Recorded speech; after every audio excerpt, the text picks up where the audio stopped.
The very first savory item I made, I burnt. Okay? So, but what I need to say leading up to that is that I was one of those kids that never really ventured into the kitchen. I was much more of a kid that enjoyed being outside and climbing trees and pretending I was a superhero and would reap the benefits of what came out of the kitchen, okay?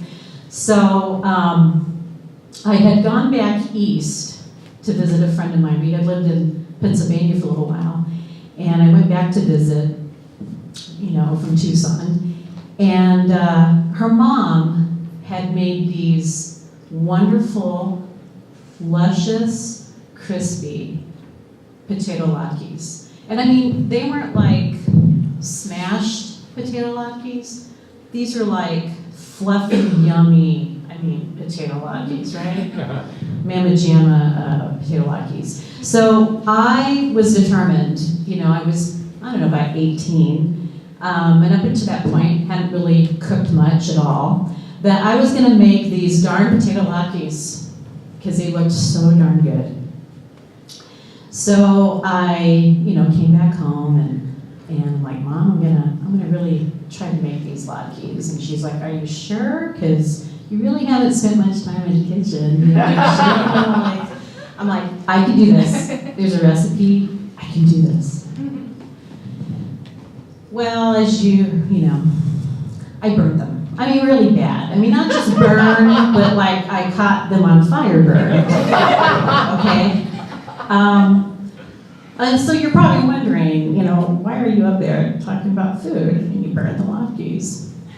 But the story is that I didn't let that experience stop me from getting into a long, many year career of cooking and making food for others and finding pleasure and finding a creative outlet in making food for people.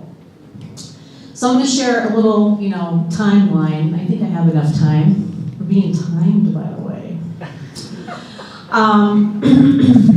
So one of my first jobs that was really around cooking and interacting with the public, and I also got into performing, so I did a lot of performing art stuff in my 20s, was I got a job at a little cafe, and I was doing barista work, and one day they said, hey, how about we put you on the omelet bar?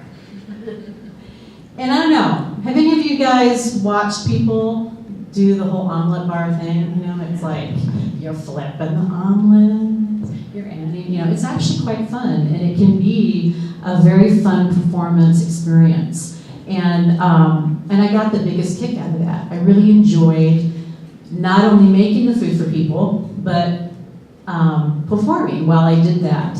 So that was a lot of fun. I did not burn any omelets, believe it or not. I did not burn anything.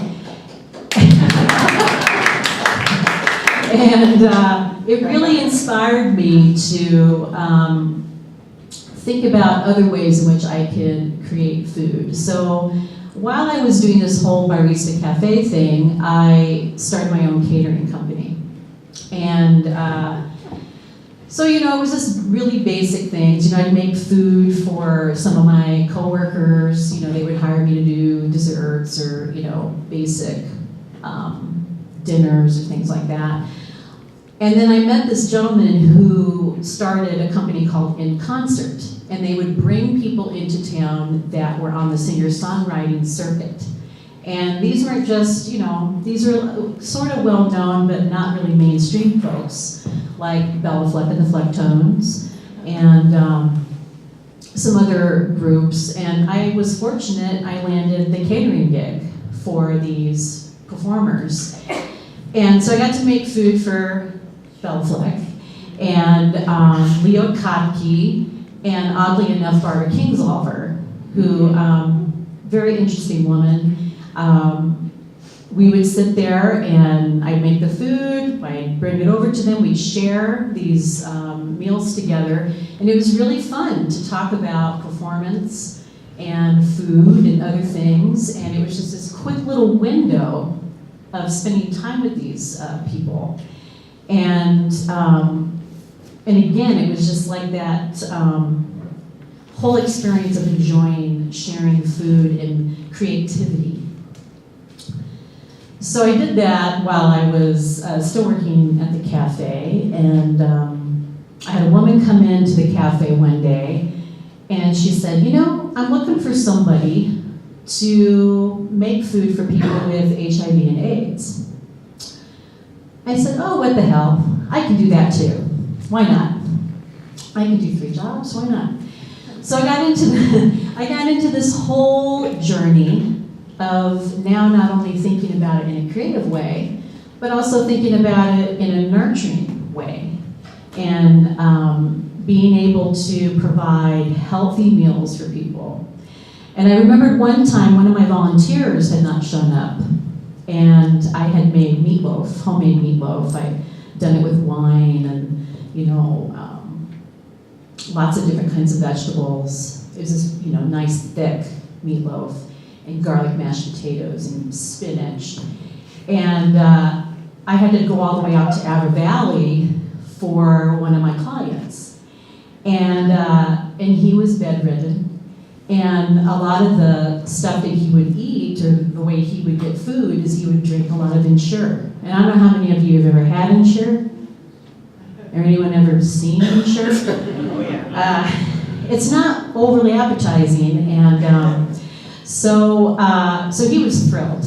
I mean, he was just like, you made this, and you drove all the way out here? I mean, I was working out of a church down in Armory Park, so it was quite a trek. But I didn't mind it, right?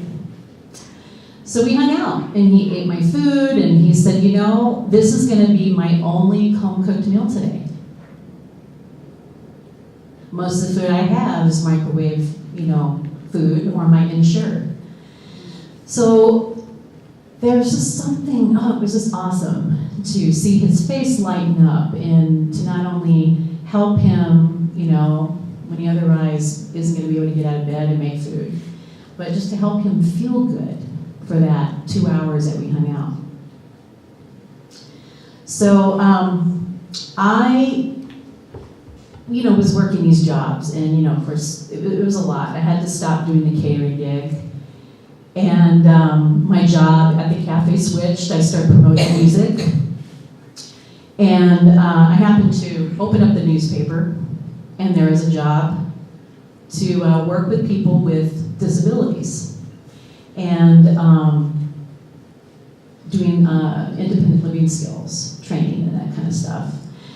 So I thought, okay, let's try that. So I got into making food for people who couldn't physically feed themselves or could even make food for themselves. So I got a job working with a gentleman named Paul who has cerebral palsy. And he and I did a lot of cool things where we would do a lot of hand over hand. So, you know, he had never mixed a bowl of mashed potatoes.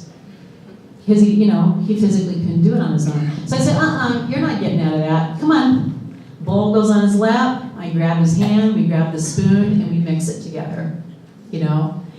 And it would turn into this kind of empowerment sort of exchange and this sharing of, we're gonna do this. We're gonna make this food. We're gonna sit and enjoy it together. And he would just have this big grin. And we had the best times, best adventures.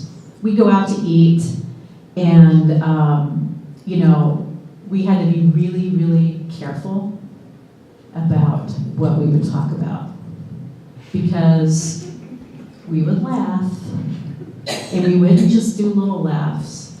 These were big laughs. And I would end up with taco meat in my hair,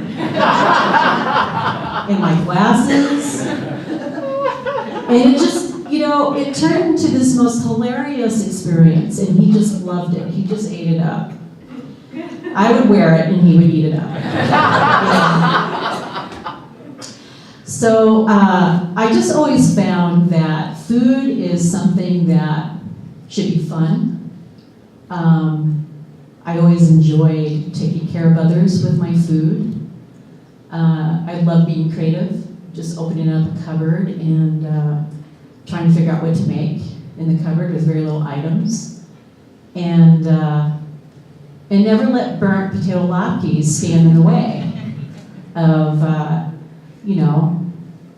career in food.